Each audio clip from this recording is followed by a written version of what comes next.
Hello, beautiful souls. Thank you so much for dropping by this channel. To anyone who's new to this channel, my name is Arthur, and this channel is dedicated to helping people understand the difference between actual non-duality and neo-non-duality, also known as Neo-Advaita, Pseudo-Advaita, fake non-duality. If you'd like to know more about this topic, you can click on the link to the right, Neo-Advaita.org.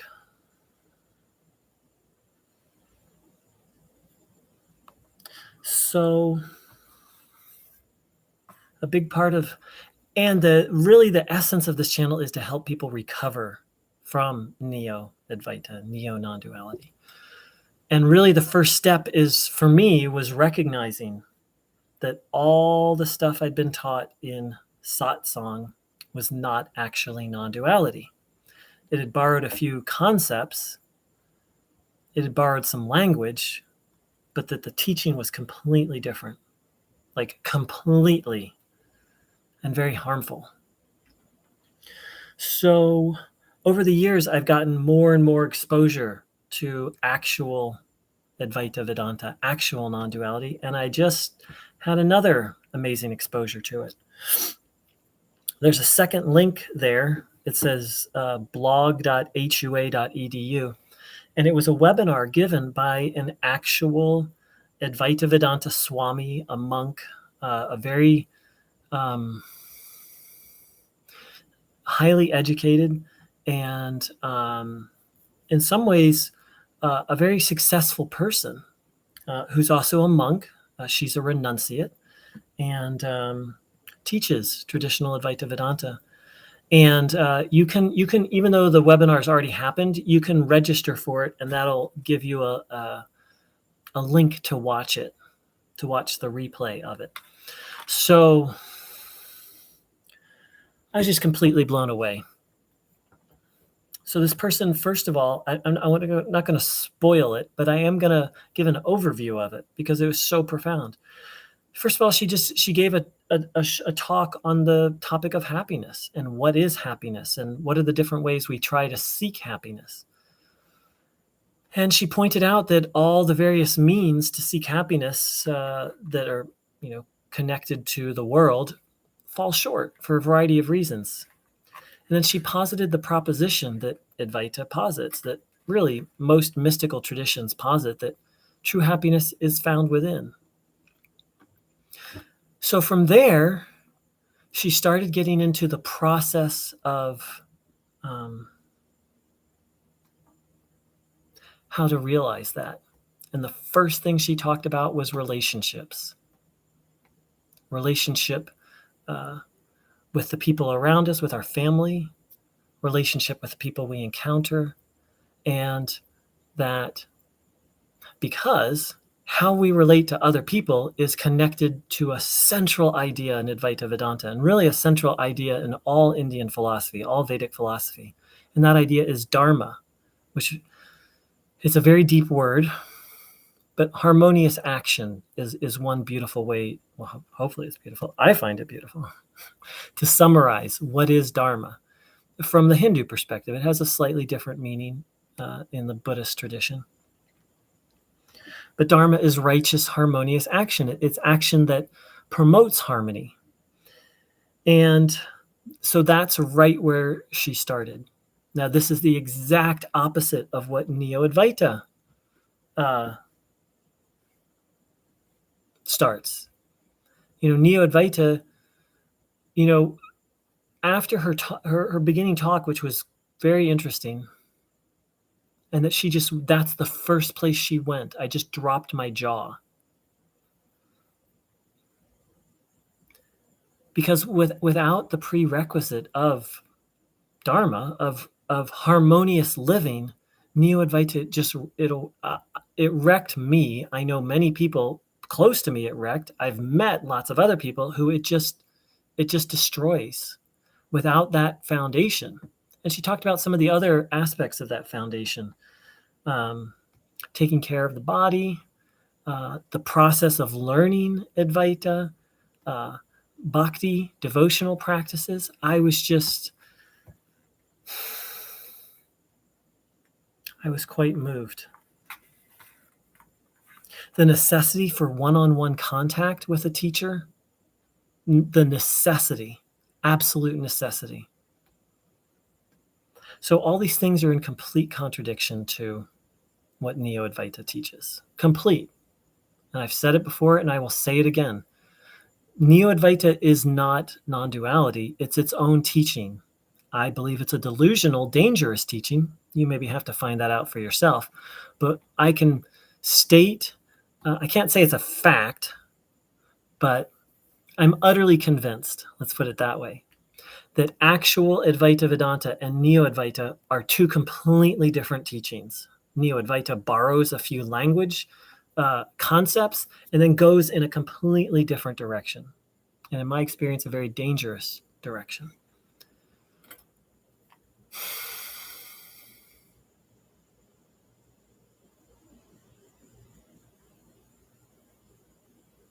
So this ties in to the very thing that Neo-Advaita wants to avoid, and that those of us who are drawn to Neo-Advaita, we probably wanted to avoid, which is self-study and self-cultivation. It's considered an absolute necessity in traditional Advaita to work on yourself. That's maybe a Western phrase, but to become a balanced, healthy individual. And not just physically healthy, but mentally, emotionally, to cultivate values. These are all the things that are like the foundation of the traditional Advaita non-dual path. And without them, I predict nearly everyone who will fail. And those are the lucky people will fail. The unlucky people will experience extreme duress. I've shared some of my own duress. I've shared some of the letters people have sent me.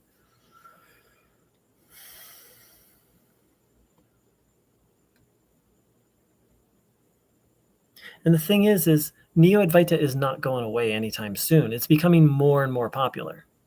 Like it truly is a virus that is spreading throughout the modern spiritual world. Like the modern spiritual world is kind of, and I was in it for a long time, just a hodgepodge of all sorts of different things. And Neo-Advaita it's really sneaking its way in to that and really becoming a very popular part of it. So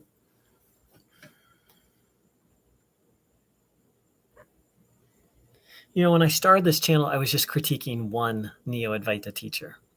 And then I expanded a little bit to critique Neo-Advaita as a whole. And then I've expanded it to, well, what is traditional non-duality? And then I expanded it to what is the process of recovering from Neo-Advaita? And now,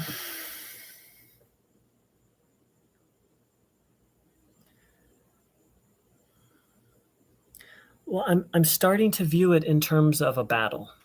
And just as a metaphor, but maybe a metaphor that has some real truth to it, that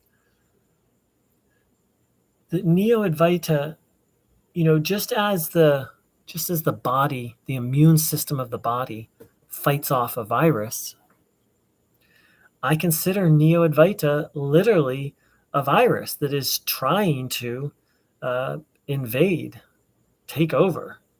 I mean, that's what illusion does, right? It tries to convince us of things that are not true. And Neo-Advaita uses the language of truth to lie to us. So it's such a subtle lie. But the thing is it's becoming more and more pervasive.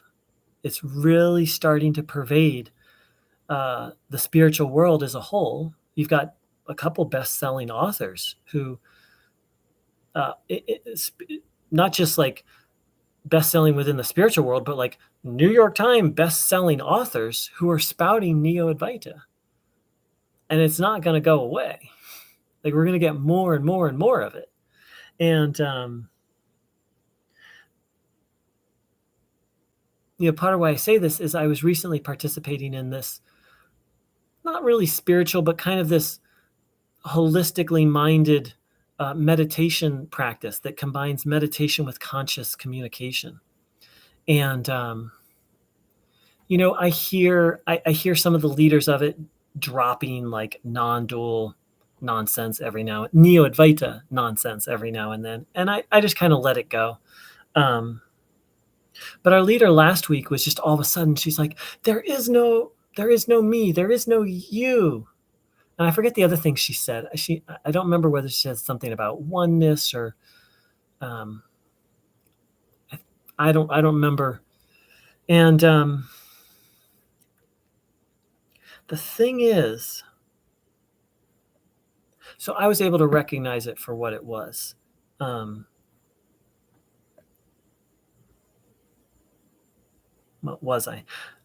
I believe what happened in that moment is that this person was having some kind of spiritual experience, and I looked at their website. They're very immersed in Neo-Advaita. And then, Neo-Advaita belief systems came in and was like, oh, well, this means that there is no you, there is no me. And the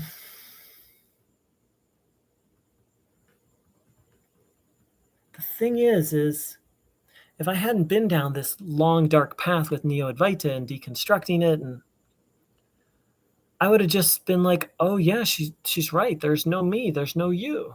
Like I just would have. It sounds true on a certain level. When you've accepted the idea of oneness, or you've accepted the idea of transcending the ego or overcoming ego, then ideas like that sound true and they sound helpful. And it is on a certain part of the path, they are helpful. But just, just as this Swamini, hope I'm pronouncing that right, a female Swami, just as her talk began with a little philosophy and then some very practical things, and going around saying, there's no you, there's no me. It's not one of the things she talked about. In my own experience, that can be very harmful to take on such an idea. I call it premature renunciation. Someone who has codependence, bad boundaries, trauma, who has some severe psychological and takes on the idea there's no you, there's no me, it's literally deadly. It's literally deadly. And that's part of how Neo-Advaita communities flourish, is the Neo-Advaita teacher gets the person to drop their discernment, to drop their boundaries. And then once that happens, then the person will tolerate all sorts of nonsense and untruth and harmful and bad behavior. And this person, wasn't up to anything nefarious. They were just having a moment. But it really helped me to see that, holy shit, like this stuff is spreading. I sometimes say a new Neo-Advaita teacher pops up every day. I don't know if that's literally true, but I bet it is. I bet you every day. And to my live viewers, if you have any questions or comments, please feel free to type them in. I'd be willing to bet you every day, somewhere on this planet, someone falsely thinks, I've got it. I see clearly now. They take on the false belief that they're enlightened, that they're done, and that they're qualified to teach other people. They falsely think they're free, and then falsely think they can lead others to freedom. I bet you every day a new one pops up. And thanks to the internet, there's an easy platform to disseminate that.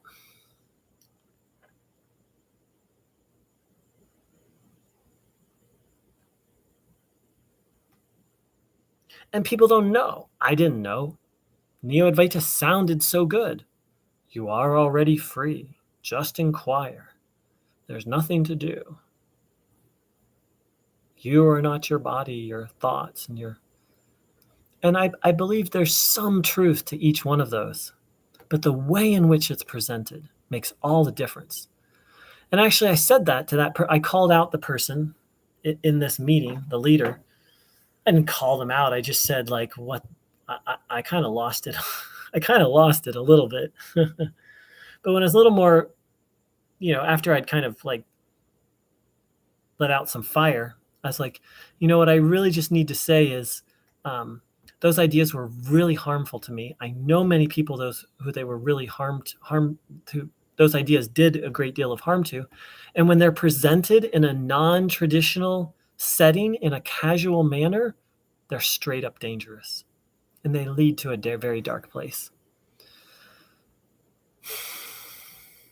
And as I say that, I feel so like I don't want to be like, I don't want to be like the stick in the mud, because it sounds so cool. Neo-Advaita sounds so cool, right? It's sexy in the sense that it's attractive. Like, I'm already free. There's nothing to do. I just need to inquire. All my problems will take care of itself.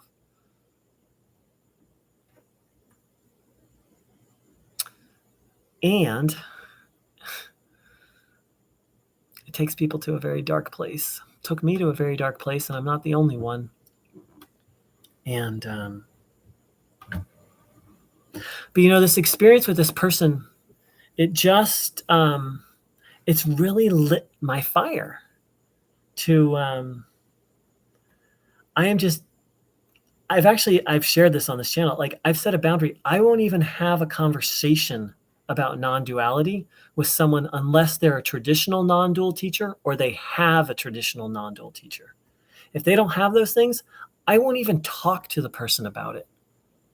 I literally will not carry on a conversation.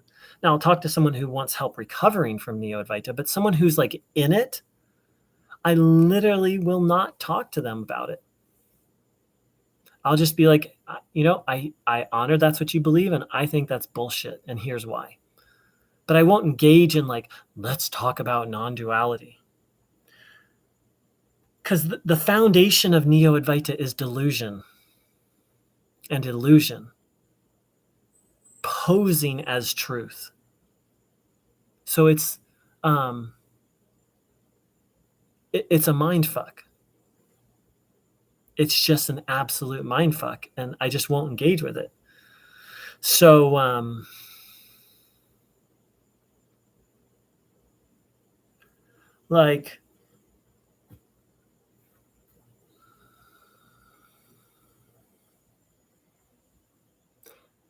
and part of why I won't engage with it is it leads to Neo-Advaita, it leads to extreme arrogance, and it leads to disconnect, and it leads to self-absorption.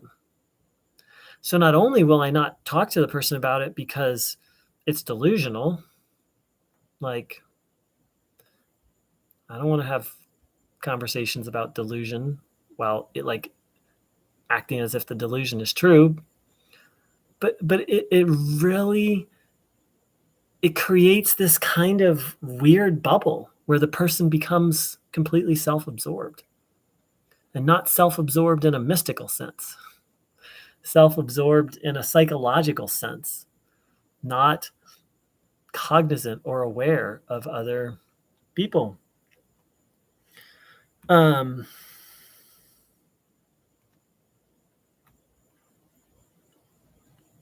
So if someone's teaching non-duality and they don't have a traditional teacher, and Papaji doesn't count, Ramana doesn't count, I won't read or listen to it. I've just had enough. And especially, and so all of that happened, and then I think it was actually the next day I saw this webinar. And for those who just joined, Chris sounds a bit like autism. That's funny. Kind of is. So that happened on, I think, Friday. And then on Saturday, I did the seminar with a traditional Advaita teacher, and I am just beyond done. They talk about in the dating world, like you have to have your standards, right? And you can't compromise your standards. Well, I've got my standards for spiritual teachers, and I've got my standards for having spiritual discussions about non-duality, and I don't know that they're very high or not.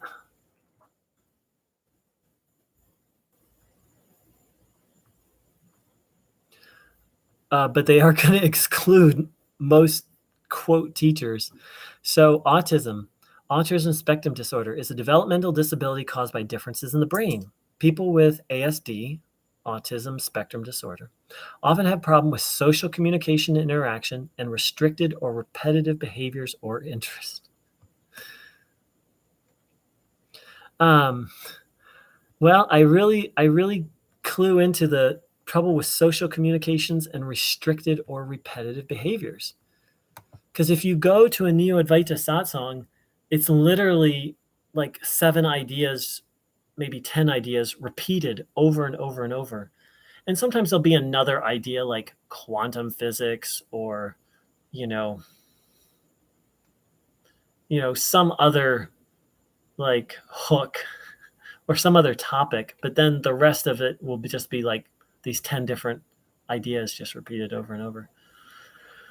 So I hope people check out the webinar, and I really appreciate people's time, energy, and attention. You know, I'm really coming to believe that this topic of Neo-Advaita is, it's rising. Like, I think probably anyone who comes to this channel can agree that racism, that hatred or judgment of a people based on the color of their skin or what country they're from is delusional and evil. And I'm assuming most people here, I'm not talking politically, now I'm going to talk, think that hatred of people who have a sexual orientation other than heterosexuality, that, hating any other form of sexual expression other than heterosexuality is evil and a delusion, and is very wide. These things are very widespread, right? Racism, homophobia. Of course, now homophobia is like expanded to hatred towards other sexual orientations. They're very pervasive. They're very powerful. Once they get a hold of someone, it's not easy for that person to let go of those ideas, right? Like, racism wouldn't be such a big deal if like someone like, oh, this nationality is blah, blah, blah, and then with a little education, they're like, oh, I was wrong. That's not true. Same thing with, the various flavors of homophobia. But once those ideas get a grip on someone, they're not easy to let go of. And that was my experience with Neo-Advaita. Not easy to let go of it. And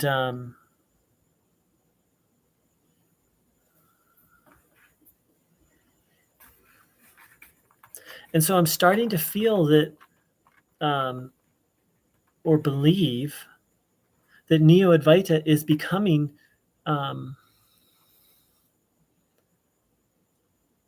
just as racism is this very pervasive, harmful, untrue, it's beyond an idea at this point. It almost has a life of its own. And there's a sociological word for that, when an idea like just gets passed along. And a very powerful idea. But I believe Neo-Advaita is rising to that level, to where it's becoming this pervasive idea. And as I've said before, I consider it a part of just a very nasty form of spiritual bypass. But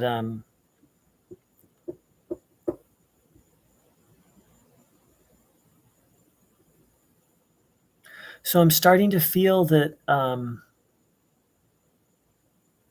this exploration of Neo-Advaita, it's a lot bigger than I thought.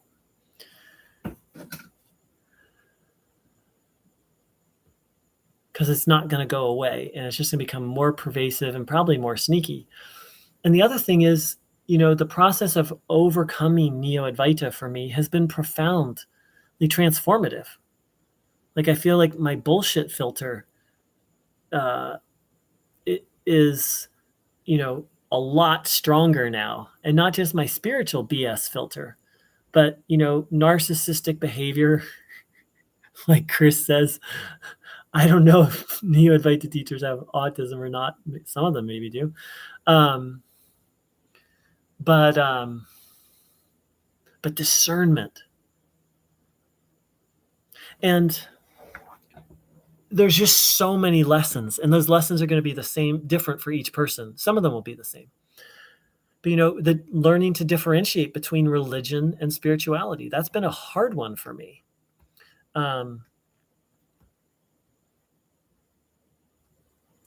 Because all these years I thought I was spiritual.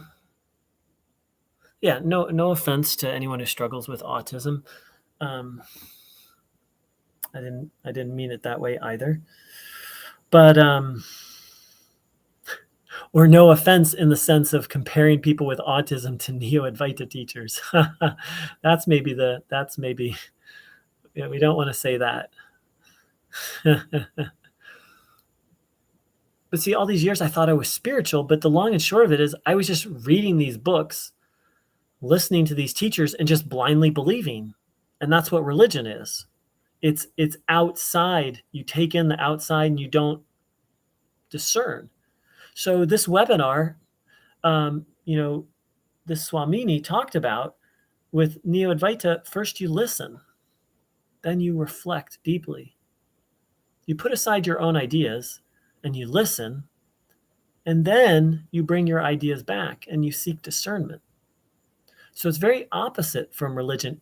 In the beginning, it could seem like it, like you're just supposed to listen, but not listen and blindly believe, listen and understand. Like, what is this person communicating? For example, the way you would do it with, like, just say with this video, you wouldn't be like, oh, what this dude, this YouTube, this Narn Neo-Advaita guy, critic, he's right about this, he's wrong about that, his, all the various judgments, but what am I saying? So, see, in traditional Advaita, you listen to the teacher until you're able to express and think, oh, what the teacher is communicating is this, this, and this. So for example, with this video, it would be like giving just an objective report. Oh, Arthur said this, this, this, and this, and he connected this to that, and his point was this, and you just literally listen to understand, not to agree or disagree, to comprehend. So that's phase one of traditional Advaita. And there's other phases, there's other components of that. And she talked about that, self-care and bhakti and dharma. Then phase two is reflecting on. Once you understand, then you bring your ideas back. Oh, well, what about this? Or, oh, what about that? That doesn't sound true. Wow, that sounds really true. Then you bring yourself in and you respond to what's being taught and ask questions. And that's why a one-on-one relationship with a teacher, and I forgot to start this video, I am not a guru. Just a yogi, a seeker, with someone with certain level of devotion. On my good days, I'm very devoted to the path. On my not good days, not so much.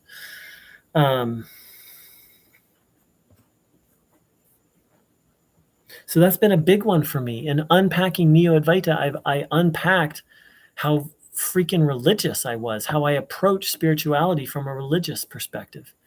And so I truly believe that the process of overcoming Neo-Advaita is a transformative healing process. It's not an easy one. It's not a comfortable one. It's not a linear one. It's not simple, but very rich. In Vedic philosophy, in Hindu Dharma, in pretty much every mystical tradition, the path is overcoming untruth, overcoming delusion and illusion. And for myself, I guess I went pretty far down the illusion-delusion train. And now I'm working my way out of it. And it is not easy, and I fall short often, and it's very rich. And welcome to people who just joined the live. You're welcome to share your questions or comments. It's very rich. And in my case, very hard. I went very far down the Neo-Advaita rabbit hole. I went very far. I almost destroyed myself from it.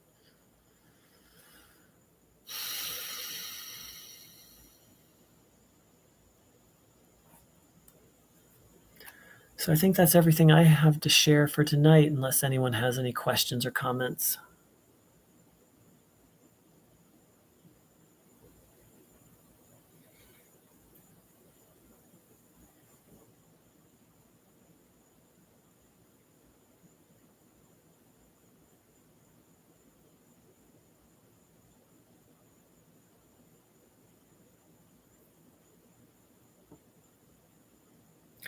Neo-Vedanta. Great question. So I'm not an expert on that. So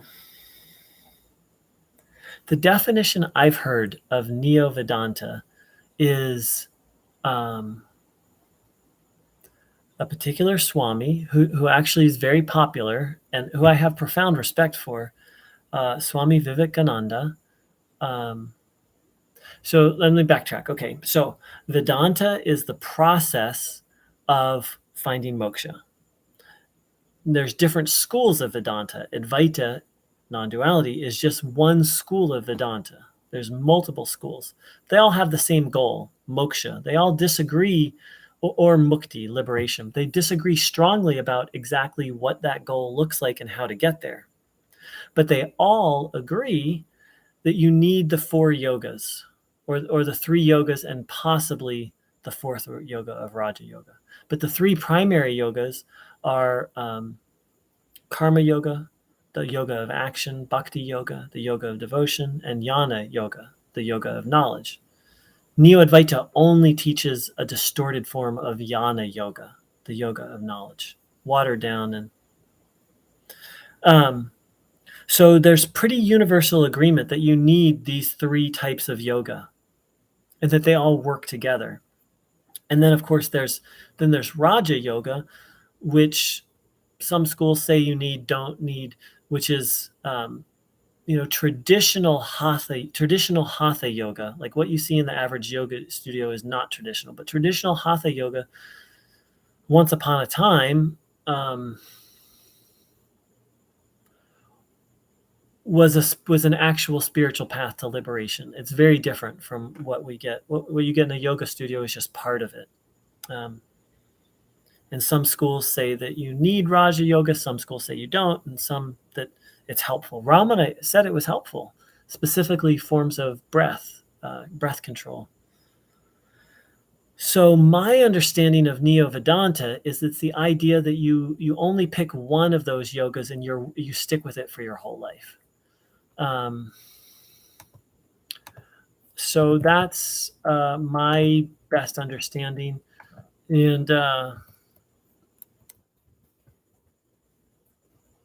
I'm going to send you a video of someone who I really respect, Swami Todd Atmananda, and I actually learned this definition from his videos. Hold on. See if I can find it. Okay. So I'm going to post a link for it.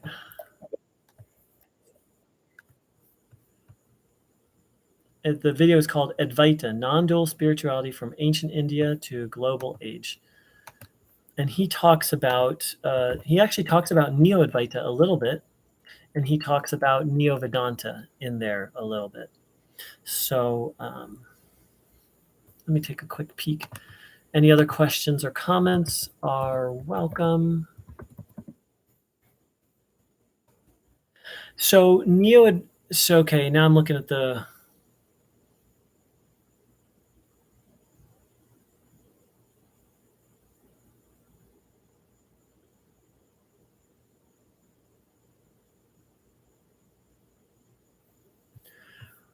all right. So here's the thing. Another Neo-Vedanta, ay caramba. So a big part of what we're dealing with Neo-Advaita is people who are not a part of the tradition, who just take parts of it and then interpret it. In India, you have people who are actual Hindus who are raised in it who teach Neo-Advaita, but here in the West, most of what we get is people who are really outside the tradition, who are just making shit up. In India, you can get people who are within the tradition who are just making shit up. They're just better educated. They're just better educated. Now,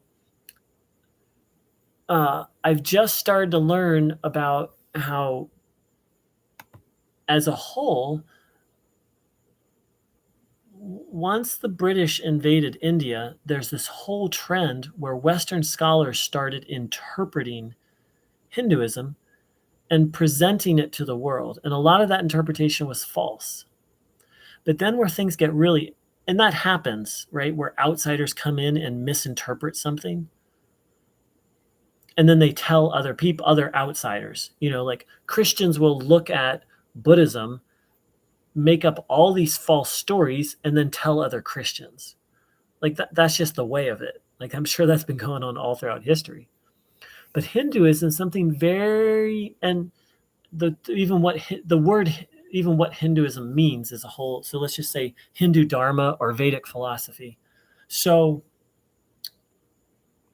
something very interesting has happened with Vedic philosophy. That's these outsider scholars who all had agendas and motives. Initially, it was the agenda of converting them all to Christians.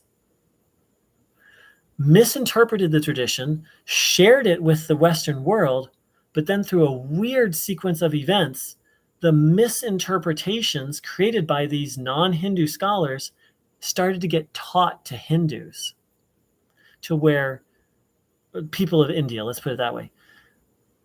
So basically what you had is outsiders misteaching insiders. So to go back to my first example, so imagine Christians study Buddhism. They come up with all these false stories about it. They tell other Christians, but then they start telling Buddhists, and Buddhists start believing these false stories. So that's happened in India. And so part of the phrase Neo-Vedanta, it was originally a term that was created by an outside Westerner as a pejorative term. So you just have to be careful with it. What I've shared with you, my understanding of Neo-Vedanta, but so this is deeply mirrored with Neo-Advaita, not in the sense that, well, actually, let me backtrack. So again, so there's this phenomenon of Western scholars coming in, studying the philosophies of India with horrible motives, telling other Westerners, and then through a weird sequence of events, starting to tell people in India, telling the native practitioners, and the native practitioners starting to believe these false ideas. So I don't know what's going on with Neo-Advaita in India. I don't know how many. So, in the West, we have people who are outside the tradition, who have studied it, who have taken little bits and pieces, made up their own teaching, and now teaching a bunch of Westerners. Like most Neo-Advaita satsangs in the West are not, like you're not going to find Hindus there because they're not going to fall for it. Within India, they might fall for it if the person's better educated. But so the question is, so this is becoming, Neo-Advaita is becoming a worldwide phenomenon. And so the question is, are native Hindus or native starting to listen to and believe Neo-Advaita? It's a fascinating and disturbing question, which I don't have the answer for. So again, these Western scholars came in, misinterpreted various types of Indian philosophy, told Westerners, and then, I'm getting passionate, I almost tipped over my computer, and then they got Hindus to believe the misinterpretations. So the question is that going to happen with Neo-Advaita? are these outside Westerners going to start to impact native Hindus' understanding of Advaita? I would say it's probably inevitable. I don't know to what extent it's happening or not. But so it's a big topic, but Neo-Vedanta is a big topic, and I don't claim to be an expert on that term, or I claim to be a little bit of an expert on the term Neo-Advaita, but just right there, I don't know everything. I don't know to what extent these teachers are impacting native practitioners. So long answer, but it's a complex question, and thank you for the question, Chris. Any others?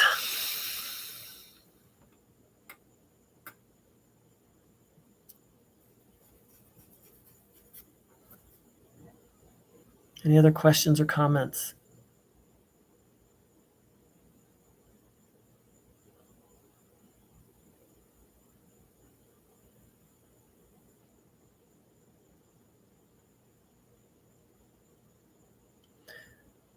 It's really profound when you think about it.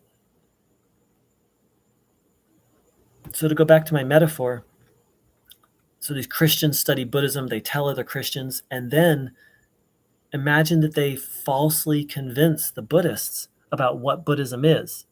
It's mind-boggling. It's hard to fathom, but that's what happened in India. Not so much with Buddhism, but with Vedic philosophy. The West has completely redefined Vedic philosophy to the extent that they've actually got most of India believing, not 100%, but believing a lot of distortions about their own tradition. And I'd say Neo-Advaita is, part of this trend in a different way. It's not so much scholars, but it is outsiders who have poorly studied Advaita Vedanta, and now are transmitting a false version of it to outsiders. Most people at your average Neo-Advaita satsang don't fall into the category of Hindu. And then the question is, again, how is this starting to impact? Don't know. But it's a profound... So I think I'm going to wrap there. And thank you for the question and participation, Chris. And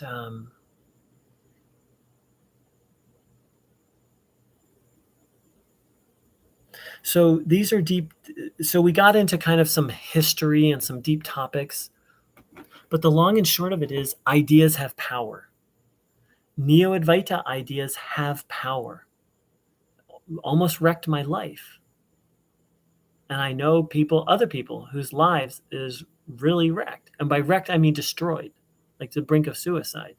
And we know there have been suicides, like at Neo-Advaita ashrams. And then I don't know how many people have killed themselves on their own. So ideas have power, and misinterpreted ideas, and untruth is powerful. To go back to the idea of racism, it's not an easy idea to uproot. So we kind of went off into this little bit of historical, but I hope you can see about the idea of the power of misinterpreted ideas transmitted by an outsider, because that's what Advaita Vedanta is, Neo-Advaita is. And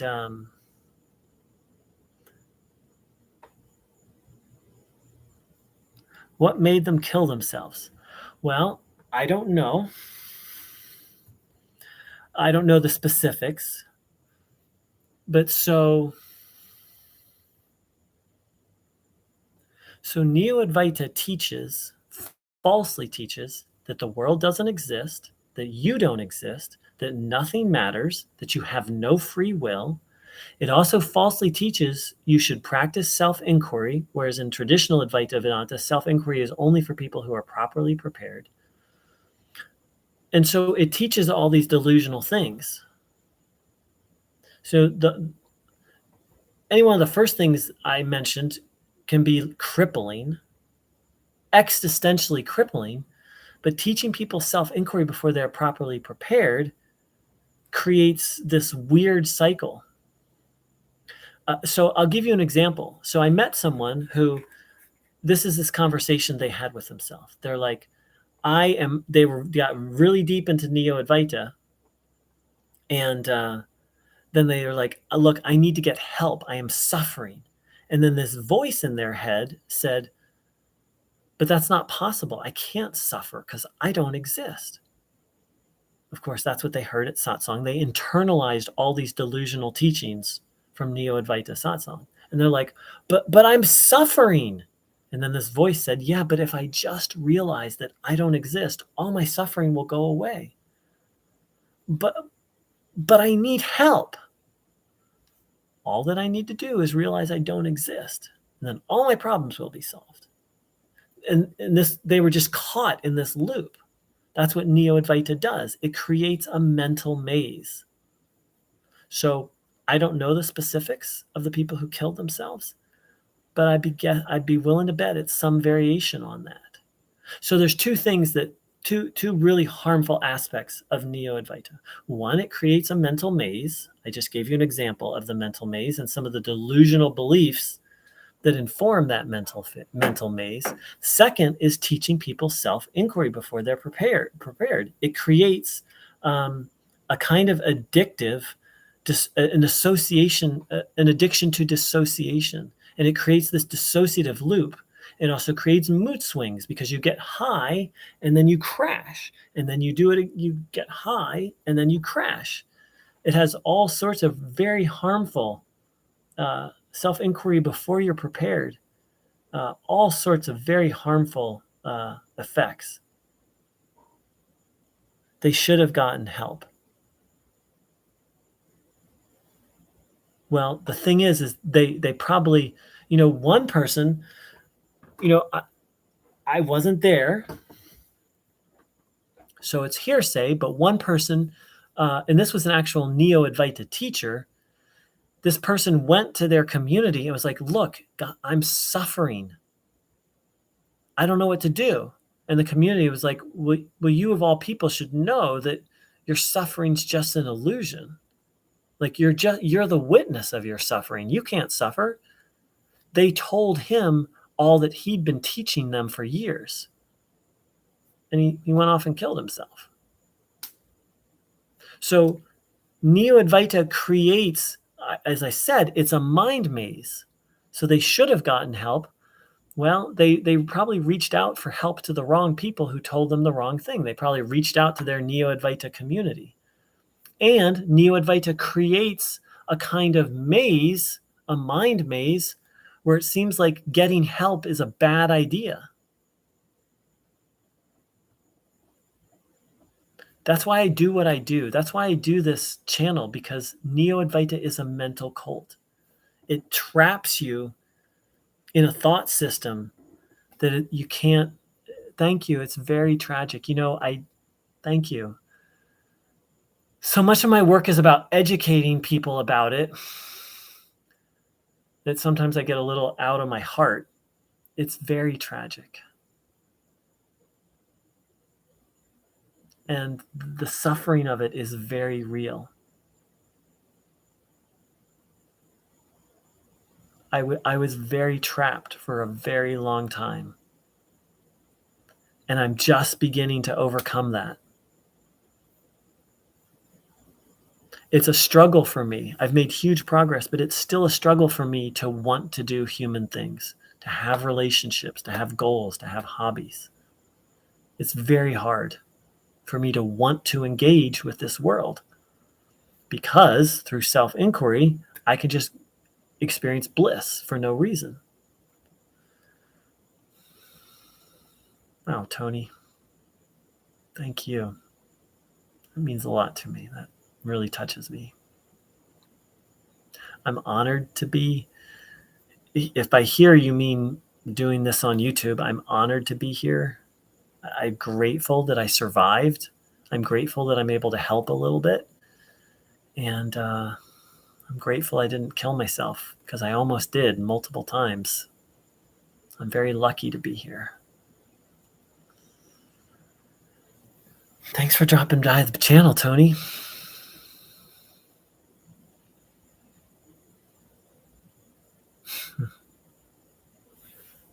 You really touched me this evening. Thank you.